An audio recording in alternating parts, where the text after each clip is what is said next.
সুপ্রিয় শিক্ষার্থীবৃন্দ, সবাইকে জানাচ্ছি আন্তরিক শুভেচ্ছা ও অভিনন্দন। শুরুতেই আমি আমার পরিচয় দিয়ে নিচ্ছি। আমি কৃষিবিদ মোহাম্মদ হাফিজুর রহমান, প্রভাষক, কৃষি শিক্ষা বিভাগ, মাইলস্টোন কলেজ, উত্তরা, ঢাকা। আজকের ব্যবহারিক ক্লাসে সবাইকে স্বাগতম। আজকের পাঠ্য বিষয় পরীক্ষণ নং 6। পরীক্ষণের নাম গবাদি পশুর খাদ্য হিসেবে সাইলেজ তৈরিকরণ। তত্ত্ব: রসালো অবস্থায় ফুল আসার সময় সবুজ ও সতেজ ঘাসকে কেটে টুকরো করে সেগুলো বায়ুরোধী অবস্থায় সংরক্ষণ করাকে সাইলেজ বলে। উপকরণ: এখানে 8টি উপকরণ আছে। নাম্বার 1 কাঁচা ঘাস বা ভুট্টা, নাম্বার 2 কোদাল, নাম্বার 3 কাস্তে, নাম্বার 4 চিটাগুড়, নাম্বার 5 গাড়ি, নাম্বার 6 পানি, নাম্বার 7 পলিথিন বা খড়, নাম্বার 8 মাটি। কার্যপদ্ধতি: নাম্বার 1 ফুল আসার সময় রসালো অবস্থায় ঘাস কেটে নিয়েছিলাম। নাম্বার 2 কাঁচা ঘাস সংরক্ষণের জন্য প্রথমেই উঁচু ও শুকনো জায়গা নির্ধারণ করেছিলাম।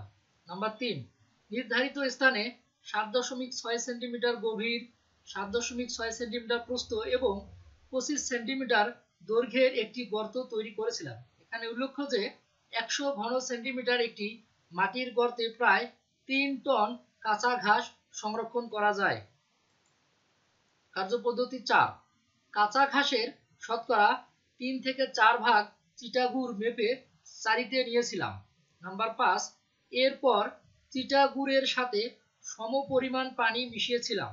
নাম্বার 6 গর্তের তলায় পলিথিন বিছিয়েছিলাম, অর্থাৎ পলিথিন না বিছালে পুরু করে খড় বিছাতে হবে এবং চারপাশে ঘাস, সাথে খড়ের আস্তরণ দিতে হবে।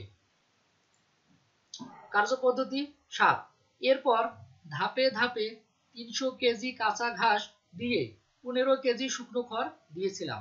নাম্বার 8 প্রতিটি ঘাসের ধাপে 8 থেকে 10 কেজি চিটাগুড় পানির মিশ্রণ সমভাবে ছিটিয়েছিলাম। নাম্বার 9 এভাবে ধাপে ধাপে ঘাস ও খড় বিছিয়ে ভালোভাবে পাড়াইয়াছিলাম যাতে বাতাস বেরিয়ে যায়। কার্যপদ্ধতি 10 ঘাস সাজানো শেষ হলে খড়ের আস্তরণ দিয়ে পলিথিন দিয়ে ঢেকে নিয়েছিলাম। নাম্বার 11 সর্বশেষ পলিথিনের উপর 7.5 থেকে 10 সেন্টিমিটার মাটি পুরু করে দিয়েছিলাম। পর্যবেক্ষণ: কোনো পুষ্টিমান না হারিয়ে ঘাস দীর্ঘদিন সংরক্ষিত থাকলো। সাবধানতা: নাম্বার 1 ভুট্টা গাছগুলোকে মাটি থেকে 10 থেকে 12 সেন্টিমিটার উপরে কেটেছিলাম।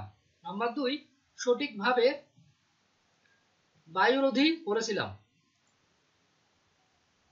ছবি: পরীক্ষা ব্যবহারিক খাতায় এই ছবিটি অঙ্কন করতে হবে। সবাইকে ধন্যবাদ।